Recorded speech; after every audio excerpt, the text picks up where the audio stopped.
Bienvenue dans Balance ta vie, le podcast de deux psys pétillantes dans lequel on vous partage nos déséquilibres du moment, nos réflexions et nos actions. On le fait en toute légèreté et humilité pour vous inspirer, vous aider à trouver votre propre balance et kiffer être vous. Salut Sarah. Hello Lila, bienvenue dans cet épisode qui va être dédié à un sujet qui, si je ne me trompe pas, t'est cher, celui du syndrome de l'imposteur. Tout à fait.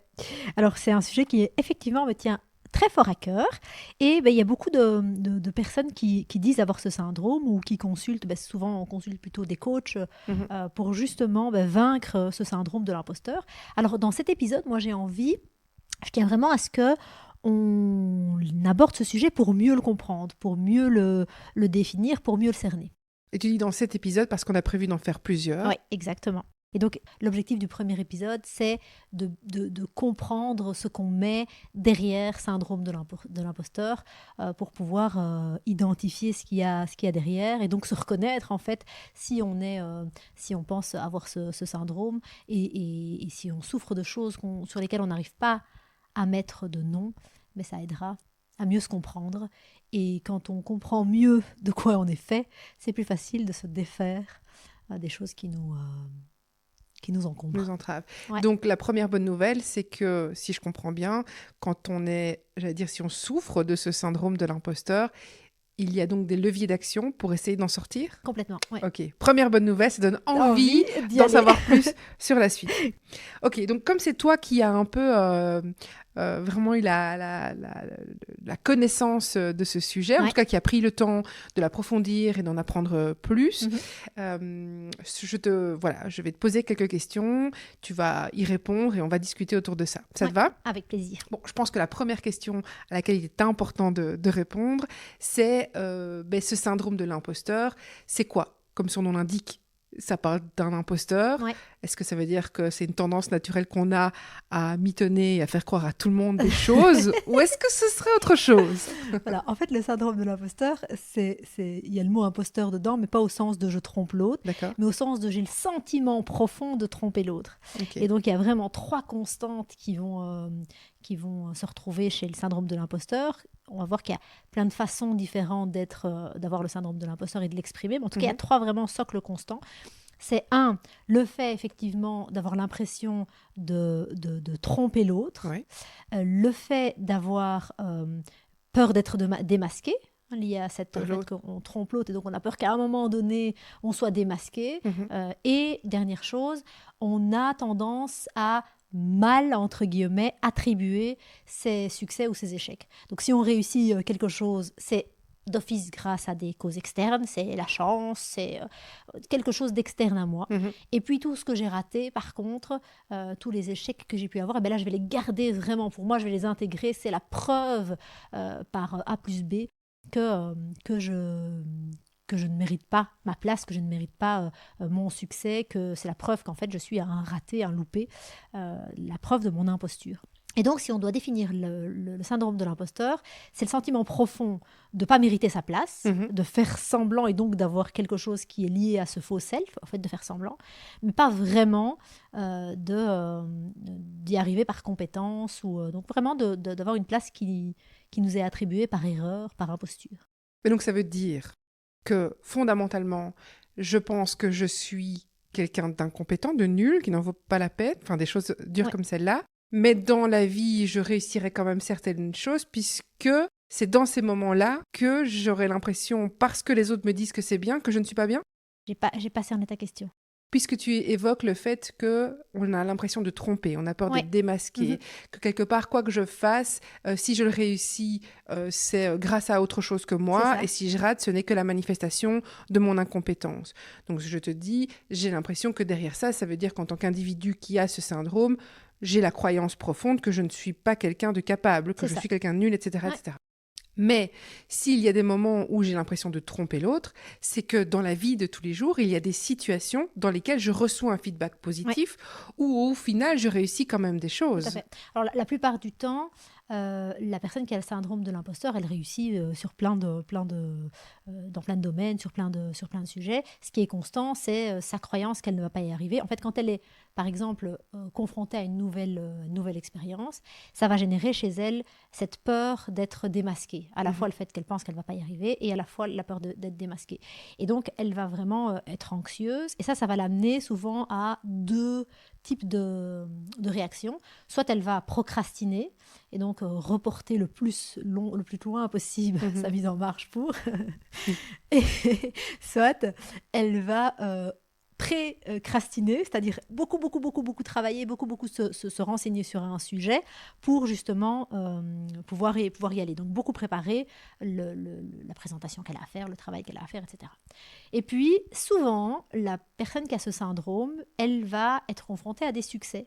Et à ce moment-là, dans ces succès, quand elle va réussir, eh bien, elle va attribuer les causes de sa réussite, soit à de la chance. Voilà, je me suis présentée à un poste et en fait j'ai eu le poste.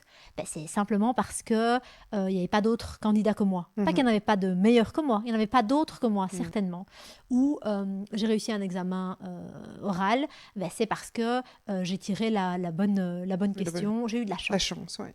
C'est de la chance, c'est des choses extérieures à moi. Ou vous vous rendez pas compte, vous pensez que j'ai cette compétence ou que j'y arrive, mais c'est parce que vous ne connaissez pas les autres personnes qui savent mieux, qui connaissent mieux, donc vous ne vous rendez pas compte de mon incompétence à moi, en fait. Ouais. Typiquement, quand on va donner une formation, on se dit le public est conquis parce que il n'est pas très avisé de la question. Voilà. Donc, ça va être effectivement des choses comme ça. On va attribuer ce succès à de la chance. Ou alors, deuxième chose, on va l'attribuer à des efforts plus.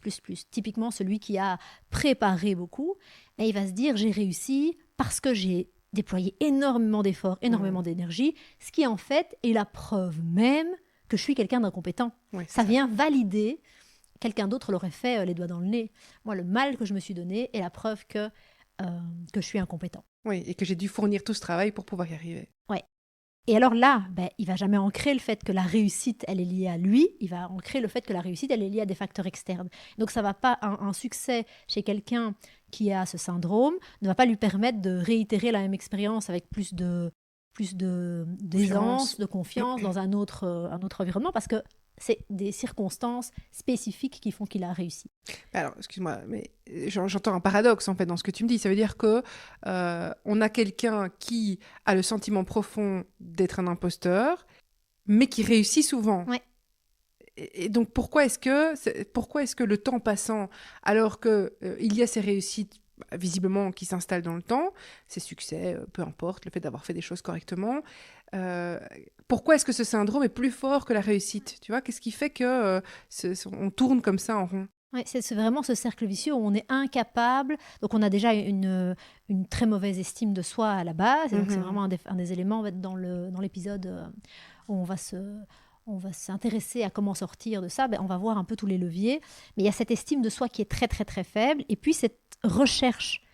En fait, l'imposteur, il a une acceptation de soi qui est conditionnelle, c'est-à-dire qu'il s'accepte en fonction de ce qu'il réussit à faire, de sa performance, ou en fonction de la reconnaissance qu'il a des autres. Donc c'est comme ça qu'il évalue sa valeur. Il n'a pas une valeur inconditionnelle juste parce qu'il est. Il a vraiment une valeur qui est conditionnée par sa performance ou par la reconnaissance qu'il a. Dans sa performance, elle est liée à tout ce que je viens de te dire, il l'attribue à l'externe, donc il ne peut pas l'ancrer. Et dans le feedback qu'il a des autres, la reconnaissance, il est persuadé qu'il les trompe. Et donc les feedbacks ne sont que des feedbacks qui prouvent qu'il est un bon imposteur, en fait, et pas qu'il est compétent. C'est hallucinant. C'est un vicieux de dingue. Tu recherches ça, mais quoi que tu fasses pour l'obtenir, donc tu recherches cette reconnaissance, cette réussite, mais quoi que tu fasses pour l'obtenir, tu te dis que ce n'est pas lié à toi. Et tu te bats de manière incessante parce que tu as besoin de cette reconnaissance. C'est ça, pour exister, pour réussir, pour être. Et tu n'es pas poreux à cette reconnaissance. C'est ça, mais d'où que vienne cette reconnaissance, elle n'a pas la valeur qu'elle devrait avoir, puisque de toute façon, tu la diminues en te disant qu'elle n'est pas justifiée. C'est ça. Et quelqu'un qui a un syndrome de l'imposteur et qui reçoit une reconnaissance, un compliment, un feedback positif, ça lui fait quelque chose de très malaisant. Il va vraiment très vite vouloir mettre à distance ce feedback positif. Et alors, tu vas avoir plein de réactions comme minimiser, parler d'autre chose, renvoyer le compliment à l'autre très vite sans avoir eu l'occasion de le recevoir. Plein de choses qu'on va mettre en place pour en fait se distancier de ce feedback parce qu'on ne le mérite pas. Ouais. L'avantage de s'en rendre compte, c'est qu'effectivement, il y a des choses à dénouer pour pouvoir s'éloigner de ça et apprendre à avoir plus confiance en soi et apprendre à accepter les feedbacks. Mais donc, il y a vraiment chez l'imposteur le fait de dénigrer, de minimiser les félicitations qu'il va recevoir. Et donc, il aura juste, en fait, par un succès, renforcé son sentiment d'imposteur, parce qu'il est un bon imposteur, il a réussi à tromper les autres, ce qui va encore plus le mettre en inconfort pour la prochaine fois qu'il aura à réaliser quelque chose, parce qu'en fait, à partir du moment où il a réussi, il a ce côté noir ou blanc, il doit maintenir sa réussite, en fait, tu vois. Et donc, ça va le mettre en inconfort, plus de pression, plus de pression. C'est-à-dire que le temps passant, ce cercle vicieux qui est installé et se poursuit, devient de plus en plus peut-être difficile à remplir, demande de plus en plus d'efforts. C'est ça. Et donc, tu vas avoir des personnes, souvent dans ce syndrome, qui vont rester dans des zones de confort très fort pour ne pas en sortir. Et donc, voilà, ça va être quelque chose d'un peu limitant dans la vie. Et est-ce qu'on fait des liens entre le syndrome de l'imposteur et le perfectionnisme ? Parce que forcément, je trouve qu'il y a un écho entre les deux. Oui, ce qui est intéressant dans ce que tu dis, c'est qu'en fait, les constantes, c'est les 3 constantes dont je t'ai parlé, 3 caractéristiques constantes. Et puis, il y a des profils différents. Et en fait, des façons d'être imposteur, d'avoir le syndrome de l'imposteur différents. Et le perfectionnisme en est une. La personne qui souffre du syndrome de l'imposteur, elle va avoir envie de maîtriser absolument les choses, soit le process, la manière dont les choses se déroulent, soit le résultat. Et donc, ça va l'amener à dépenser énormément d'énergie avec la procrastination, avec la précrastination, préparer très fort ou reporter au max son action pour pouvoir tout maîtriser. Donc, tu vas avoir des personnes qui vont couper les cheveux en 4 et qui vont vouloir maîtriser absolument tous les éléments d'une activité, d'une action. Oui, et puis quelque part, c'est aussi le perfectionnisme, c'est donc la croyance qu'on pourrait déjà faire quelque chose parfaitement, mais c'est aussi rassurant parce que plus c'est parfait, moins on pourrait se rendre compte que je suis cet imposteur. C'est vraiment ça. Et avec cette ambivalence qui est que il y a le côté facile pour l'imposteur. Si c'est difficile, ça démontre que j'ai bien joué l'imposteur, en fait, tu vois. Et donc, il va comment dire, pour maîtriser la chose à 100%, il va dépenser beaucoup d'énergie pour au final y arriver très bien, mais se dire qu'il y est arrivé très bien parce qu'il était incompétent et qu'il a fait l'effort qu'il fallait pour y arriver. Et donc, il a réussi à bien tromper par son effort. On est dans un cercle vicieux. Qui ne s'arrête jamais. Sauf quand tu décides de l'arrêter. Et c'est bien pour ça que j'ai envie de parler de ce syndrome. C'est pour qu'on puisse le comprendre, le décortiquer, savoir que si on a du mal à accepter un compliment, c'est peut-être un indicateur de... Si on a du mal à accepter une réussite ou à se récompenser par rapport à une réussite, à se renforcer par rapport à une réussite, c'est peut-être lié à ça. Si on a du mal à y aller, à se lancer dans un projet, c'est peut-être lié à ça. Donc c'est vraiment l'idée de psycho-éduquer sur la question pour que les personnes qui en souffrent sans le savoir puissent commencer à faire les premiers pas pour se défaire de ce cercle vicieux. Est-ce que, à ta connaissance, c'est important de comprendre d'où vient ce syndrome ? On a des pistes de compréhension sur pourquoi est-ce que ce syndrome se met en place ? Ouais. Mais là, Sarah, tu embrayes le pas pour le 2e ou le 3e. En fait, ce syndrome, je voudrais vraiment qu'on prenne le temps d'en parler la première fois, ici, dans ce premier épisode, sur quels sont les ingrédients en fait qu'il compose, et puis parler du milieu qu'il favorise. On va le voir plus en détail, mais je peux déjà t'en dire quelques mots. Et après, j'aimerais qu'on voit comment est-ce qu'on s'en sort, comment est-ce qu'on s'en sort, quels sont les leviers pour en sortir. Mais dans ce qui favorise ce syndrome, tu vas avoir typiquement des environnements familiaux, des environnements de base, où on ne renforce pas positivement les personnes, où on ne reconnaît pas positivement les enfants ou entre soi, ou alors on donne de la reconnaissance qui est antagoniste. Papa ou une figure maternelle va donner une reconnaissance sur un tel comportement et maman sur son contraire, tu vois. Et donc on est un petit peu perdu où on doit, pour plaire à l'un ou pour plaire à l'autre, adopter tel ou tel comportement. Et donc on va avoir ce faux self, ce faux soi qui va se constituer. On a aussi des milieux où il y a une parentification, où l'enfant doit jouer le rôle du parent et soigner, sécuriser son parent, alors que la norme, c'est l'inverse.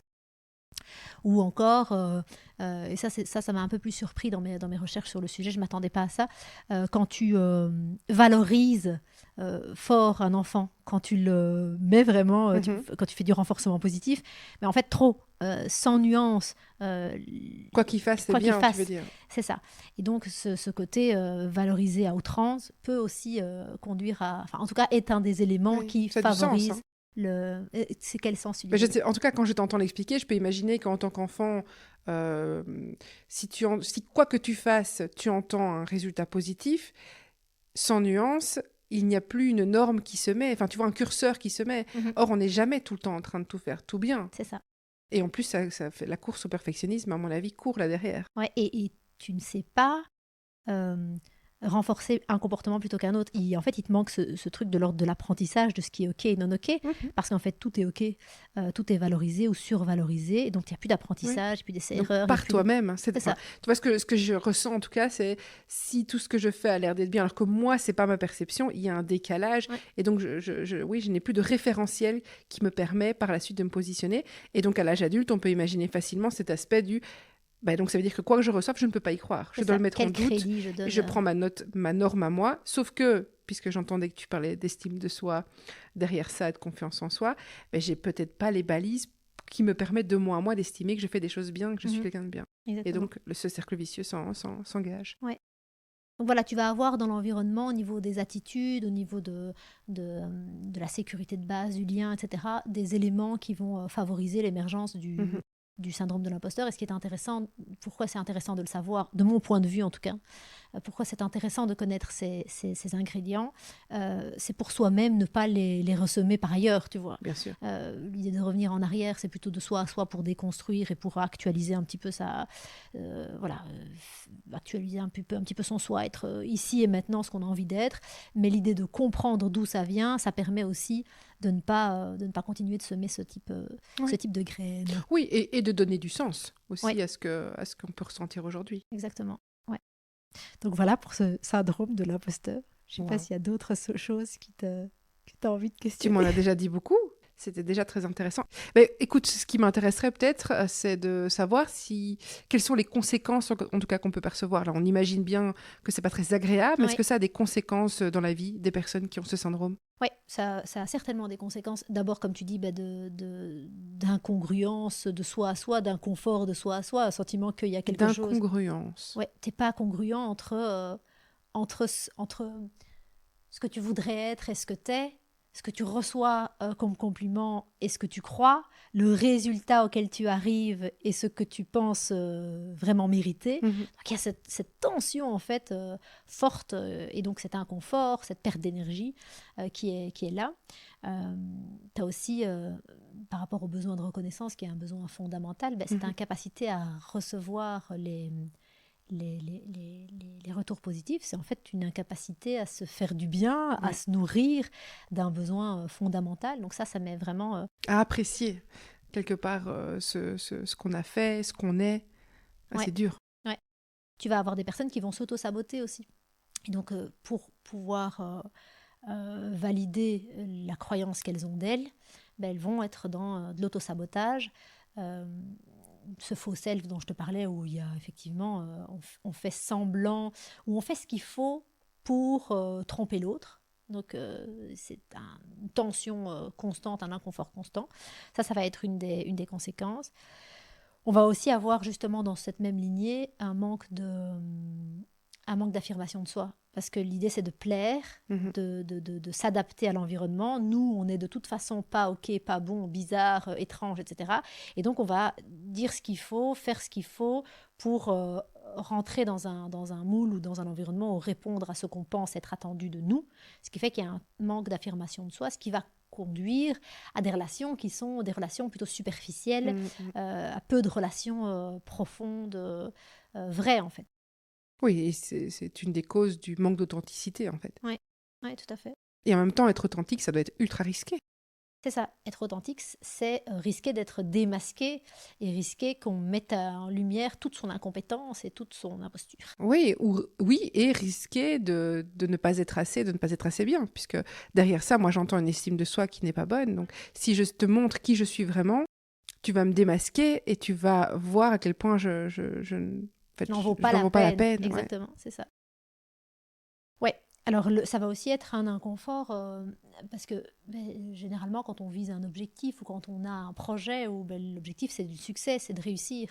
Et la personne qui a un syndrome de l'imposteur, alors il faut bien nuancer. Le syndrome de l'imposteur, c'est parfois, ça peut être plus ou moins intense et ça peut être sur des sujets en particulier ou de manière globalisée. Okay. Et donc voilà, ça il faut voir aussi. Mais il va y avoir à la fois une peur du succès et à la fois une peur de l'échec. Donc en fait, si tu réussis, c'est la merde parce que tu as trompé une fois, il faut que tu continues de tromper de la même manière. Il ne faut pas diminuer le seuil de réussite. Et si tu rates, tu es démasqué et donc tu montres à tout le monde à quel point tu es nul, à quel point tu les as trompés jusqu'à présent. Quoi. Ouais, donc la seule issue, c'est l'insatisfaction. Ouais. Et l'inconfort, c'est ça, l'insatisfaction. Ouais. J'ajouterais de la dépendance plus au jugement d'autrui. Et donc le fait d'avoir ce faux self, cette inauthenticité, oui, c'est ta performance et c'est l'avis de l'autre qui détermine et qui fait ce que t'es, comment tu te positionnes, etc. Donc c'est très inconfortable. Ça veut dire aussi que tu peux avoir plus ou moins de chance parce que si l'environnement prend tellement de place dans les retours que tu reçois et qu'ils sont si importants pour toi, ça veut dire que si tu es dans un environnement dur, rigide, néfaste, je sais pas moi, où le compliment n'est pas la norme, le feedback positif n'est pas envisageable, c'est d'autant plus destructeur que si tu es dans un environnement plus sain, plus serein, où peut-être tu prendras quand même pas, mais ce que tu recevras sera au moins un minima positif. Ouais. C'est vraiment un élément fragilisant de la personne, qui fait que son environnement est plus poreux, et donc il est plus poreux à son environnement, et donc effectivement, il y a plus de risques que quelqu'un qui a une base solide, qui a une bonne confiance en lui, et qui a une acceptation de lui qui est inconditionnelle. Il est bon parce que c'est un être humain, quoi. Il n'est pas pour ce qu'il fait ou pour ce qu'il reçoit comme retour. Ouais. Donc on aura vraiment... les auteurs parlent de anxiété comme style de vie. Tu vois, en fait, tout ce qu'on vient de dire, c'est ça. Il y a une telle tension entre déjà soi et les autres, soi et le monde, qu'en fait, tu as une anxiété comme style de vie. Et la personne va se couper complètement de ses émotions. Il va y avoir ce qu'on appelle une anesthésie émotionnelle, parce qu'elle va à la fois écouter très fort sa performance et écouter très fort le feedback des autres. Elle va complètement absorber les feedbacks négatifs. Ça va vraiment être la preuve de... Et elle va tenir à distance, ça demande de l'énergie aussi, tenir à distance, faire des pirouettes, etc. pour diminuer, minimiser les retours positifs. Donc voilà un peu les conséquences. C'est l'image qui... Il y a lieu de se mettre au travail pour sortir de ça. Franchement, ça vaut la peine parce que ce que je trouve, en tout cas, ce que je ressors de cet échange par rapport à ce syndrome, c'est vraiment une profonde tristesse. Je trouve que le risque, c'est de passer à côté de sa vie. Donc, de donner une partie de sa vie à chercher quelque chose qu'on ne peut pas recevoir, qu'on ne peut pas trouver. Ouais, c'est... c'est un puits sans fond. Oui, c'est un puits sans fond. Donc, ça vaut la peine, effectivement, de réfléchir à des pistes d'action par rapport à ça. Et il y en a plein. Et c'est ça qui est positif. C'est qu'à partir du moment où on a fait des recherches sur le sujet, on a identifié quelles sont les causes, et ça, on va en parler, eh bien, il y a moyen de travailler des axes très concrets pour sortir de ce syndrome de l'imposteur. Et j'ai envie de dire, comme souvent on le dit à Balance ta vie, la première étape, c'est de s'en rendre compte, en fait. C'est de prendre conscience du fait que non, on n'est pas fou, non, cette boule qu'on a au ventre et qu'on ne sait pas à quoi attribuer, elle peut porter un nom, elle peut avoir une raison, et qu'à côté de ça, il y a plein d'éléments sur lesquels on peut travailler pour en sortir. Donc, prendre conscience c'est pour moi la première étape. Comme toujours. Et elle n'est pas si facile que ça. Non. Donc, on espère qu'en échangeant autour du syndrome de l'imposteur, on aura permis à certains de nos auditeurs peut-être de se retrouver, de se reconnaître et de le faire pas avec de la culpabilité, mais avec peut-être déjà un petit soulagement. Ouais. Que de celui de se dire, en fait, je vais pouvoir m'actionner autour de ça. Je ne suis pas une cause perdue. Et ne vous dites pas, en nous écoutant, oui, mais moi, c'est pas vraiment le syndrome de l'imposteur. Moi, je suis vraiment un imposteur. Parce que ça aussi, c'est le syndrome de l'imposteur. On va terminer là-dessus, je crois. Allez, merci Sarah. Salut, merci à toi. Merci d'avoir écouté cet épisode. On a à cœur qu'il vous ait inspiré. Si c'est le cas, pensez à le partager autour de vous, à déposer vos étoiles et à vous abonner pour ne rien manquer. On se retrouve la semaine prochaine avec un nouvel épisode. Et d'ici là, sur Instagram et sur YouTube. À bientôt!